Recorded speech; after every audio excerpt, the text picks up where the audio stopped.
ஸ்ரீ அங்காளி சக்தி பீடத்திற்கு உங்கள் அனைவரையும் நான் வரவேற்கிறேன். நம்ம இந்த பதிவில் எதை பற்றி பார்க்க போகிறோம்னா, ஒரு சக்தி வாய்ந்த பெண்மோகன முறையை தான் பார்க்க போகிறோம்.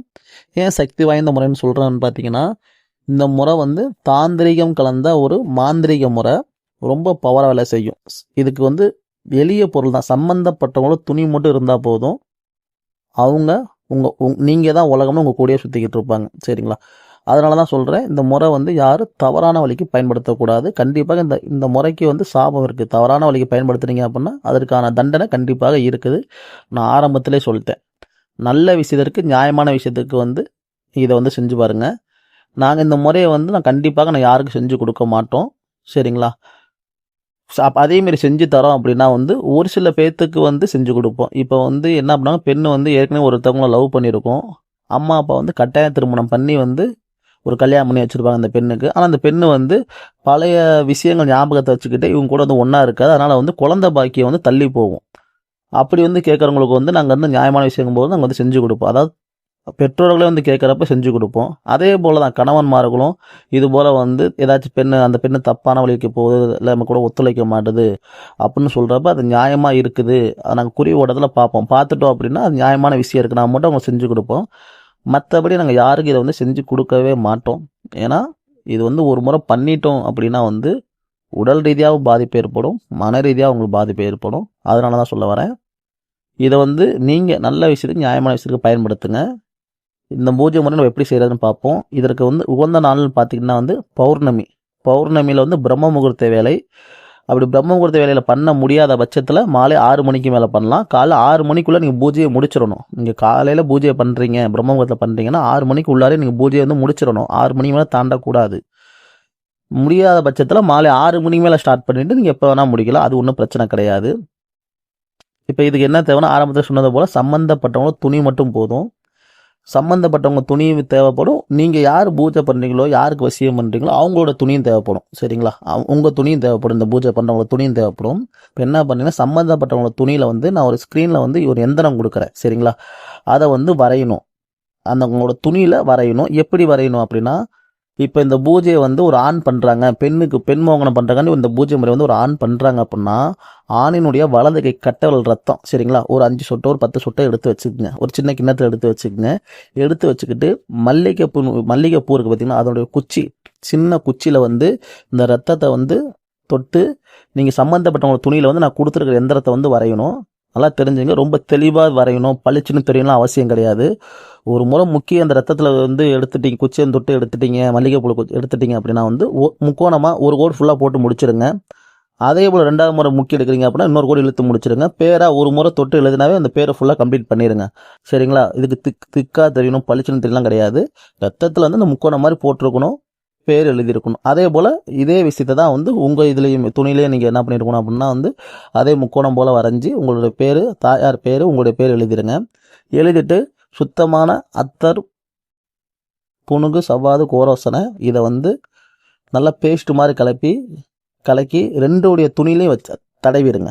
தடவினதுக்கு அப்புறமேட்டு நீங்கள் என்ன பண்ணுறீங்கன்னா, ஒரு பெரிய வாழையை ஒன்று விரிச்சிட்டு வாழையினுடைய 2 ஓரத்துலேயுமே மல்லிகைப்பூ கொஞ்சம் பரப்புங்க. நடுவில் ஒரு அடி கேப் இருக்கட்டும். 2 ஓரத்துலேயுமே மல்லிகைப்பூ கொஞ்சம் பரப்புங்க. பரப்பிட்டு இப்போ நீங்கள் என்ன பண்ணுறீங்கன்னா 2 மல்லிகைப்பூவும் அதாவது 2 மல்லிகைப்பூ சேர்ற மாதிரி இந்த மல்லிகைப்பூவில் அந்த மல்லிகைப்பூ நடுவில் குங்குமத்தால் கோடு போடுங்க.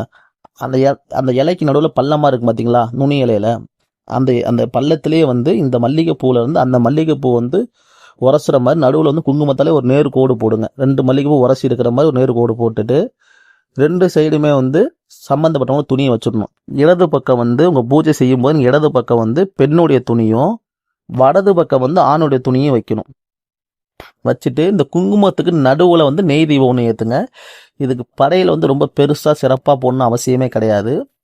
படையில் பொறுத்த வரைக்கும் முடிஞ்சால் சக்கரை பொங்கல் செஞ்சு வைக்கலாம். முடியாத பட்சத்துக்கு ஒரு பசும்பால் ஒரு சின்ன டம்ளரில் பிடிச்சி வச்சாவே போதும். இப்போ நீங்கள் என்ன பண்ணுறீங்கன்னா நான் கொடுக்குற மந்திரத்தை மல்லிகைப்பூவால் ஒரு முறை சொல்லி நீங்கள் யாரை மோகனம் பண்ண போகிறீங்களோ அவங்க துணி மேலேயே போடணும்.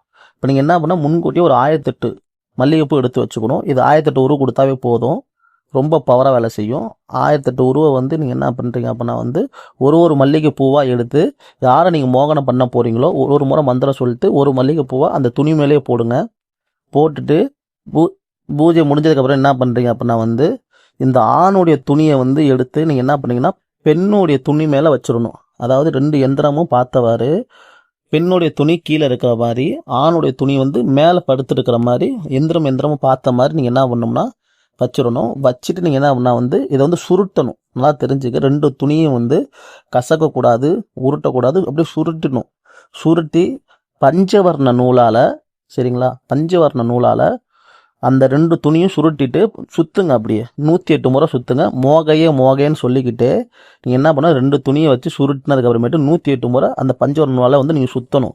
சுற்றிட்டு ஒரு மண் கலையத்தில், சரிங்களா, ஒரு மண் கலையத்தில் வந்து இப்போ சுற்றிட்டிங்கன்னா அந்த துணி வந்து கொஞ்சம் லென்த்து மாதிரி நீளமாக இருக்க மாதிரி தெரியும் பார்த்தீங்களா. அதை வந்து சுற்றுனது போலே மண் கலையத்தை உள்ள வச்சுருங்க. அந்த மண் கலையத்தை உள்ள அந்த துணியை வச்சுட்டு வாய்ப்பகுதியை வந்து கருப்பு கலர் துணியை கொண்டு கருப்பு கலர் நூலால் வந்து கட்டிடுங்க. கட்டிட்டு இந்த குடுவை என்ன பண்ணுறீங்க அப்படின்னா வந்து நல்லா வளர்ந்த அரச மரம் அதுக்கு அடியில் புதைச்சிடணும். அந்த அரச மரம் இல்லாத பட்சத்தில் வந்து வெள்ளரிக்கன் செடி, அது நல்லா வளர்ந்த செடியாக தான் இருக்கணும், சின்ன செடியாக இருக்கக்கூடாது. பூவெலாம் விட்டு ஒரு 4-5 செடி நிறையா இருக்கிற மாதிரி ஒரு நல்லா வளர்ந்த ஒரு வெள்ளரிக்கன் செடி, அங்கே நீங்கள் வந்து ஒரு அரடிக்கு குழி தோண்டி அரச மரத்தடியோ இல்லை வெள்ளரிக்கன் செடியிலையோ வந்து குழியை தோண்டி அதில் வந்து மஞ்சள் பஸ்ட்டு போட்டுருங்க. அப்புறம் வந்து பால் ஊற்றிடுங்க. இந்த குடுவையை வந்து புதைச்சிடுங்க. எந்த மரம் உங்களுக்கு வீடு பக்கத்தில் இருக்குதோ அந்த மரத்தில் வந்து புதைச்சிடுங்க. புதைச்சிட்டு நீங்கள் பாட்டில் வந்துடலாம். இந்த பூஜை முறை மேற்கொள்கிறப்ப நீங்கள் வந்து கண்டிப்பாக விரதத்தை கடைப்பிடிச்சே ஆகணும். பெண்கள் வந்து தீட்டு காலங்களில் இதை வந்து செய்ய வேண்டாம். இந்த முறையை ஆண்களும் செய்யலாம், பெண்களும் செய்யலாம். யாருக்கும் எந்த ஒரு பாதிப்பும் கிடையாது. நீங்கள் தவறான வழிக்கு பயன்படுத்தாத வரைக்கும். தவறான வழிக்கு பயன்படுத்தி தான் கண்டிப்பாக சொல்கிறேன், மிகப்பெரிய சாபம் இதுக்கு இருக்குது, கண்டிப்பாக இருக்குது. ஏன்னா இது வந்து மறைக்கப்பட்ட ஒரு தாந்திரிகம் கலந்த ஒரு மாந்திரிக ரகசிய முறை தான் நான் கொடுத்துருக்குறேன். இப்போ இந்த முறை இதில் ஒரு சின்ன மைனஸ் இருக்குது. என்ன மைனஸ்னால் அதை நான் வெளிப்படையாக சொல்லிடுறேன். இந்த வசிய முறை யார் பண்ணாங்களோ, இப்போ ஒரு பேச்சுக்கு ஆண் பண்ணியிருக்கிறாங்க, பெண்ணு மேலே வந்து ஒரு ஆண் பண்ணியிருக்கிறாங்க வசியத்தை அப்படின்னா வந்து அந்த பெண்ணுக்கு என்ன ஆகும் அப்படின்னா ரொம்ப செக்ஸ் அஃபெக்ஷன் ரொம்ப உண்டாயிரும். உடம்புல உஷ்ணம் ரொம்ப ஏறி கண்ணெலாம் பூளை தள்ள ஆரம்பிச்சிடும். அதுபோல் உஷ்ணமாகி உங்கள் மனைவியோ காதலையோ உங்கள் கூட வந்து அனோனியமாக இருக்க ஆரம்பிச்சிடும். வாண்டடாக அவங்களே வந்து ஒரு மாதிரியாக மைண்டு சேஞ்ச் ஆன மாதிரி உங்க கூட இருக்கணுங்கிற மாதிரி ஆசைக்கு வந்துடுவாங்க. அதே போல் இந்த பூஜை முறை யார் பண்ணாங்களோ அவங்களுக்கு ஒரு ஆணாக இருந்திருக்காங்கன்னா அவங்களுக்கு லைட்டாக இந்திரிய இழப்பு ஏற்படும். உங்களுக்கும் உடம்பு உஷ்ணம் ஏற்படும். இப்போ நீங்கள் இரவு நீங்கள் படுத்துட்டீங்க அப்படின்னா வந்து நீங்களும் அவங்களும் ஒன்றா நீங்கள் வந்து இருக்கிறது போல் உங்கள் கனவுகள் சொப்பனங்கள் கண்டிப்பாக வரும். அதில் வந்து இந்திரிய இழப்பும் ஏற்படும், உடல் உஷ்ணமும் ஏற்படும். இந்த ஒரு விஷயம் இதில் அடங்கியிருக்கு. அதையும் நான் வெளிப்படையாக சொல்லிட்டேன். ஆனால் பாதிப்புங்கிறது கிடையவே கிடையாது, நல்ல விஷயத்திற்கு பயன்படுத்தும் வரைக்கும். அதனால் வந்து இந்த முறையை வந்து நல்ல விஷயத்துக்கு பயன்படுத்துங்க. இப்போ இந்த முறையில் பார்த்தீங்கன்னா நான் வந்து எந்த விஷயத்தை நான் வந்து மறைக்கலை, வெளிப்படையாக சொல்லிட்டேன். அதனால் தயவுசெய்து இதை வந்து நல்ல முறைக்கும் நியாயமான விஷயத்துக்கு பயன்படுத்தி இதனோட பலன்களை வந்து அடைஞ்சிக்குங்க. ரொம்ப எளிய முறை துணியை வச்சு பண்ணுறது. நம்ம பதிவு பிடிச்சிருந்துச்சு அப்படின்னா லைக் பண்ணிக்கிங்க, சப்ஸ்கிரைபர் பண்ணிக்கிங்க. அனைவருக்கும் நன்றி. அடுத்த பதிவில் சந்திக்கிறேன். நன்றி, வணக்கம்.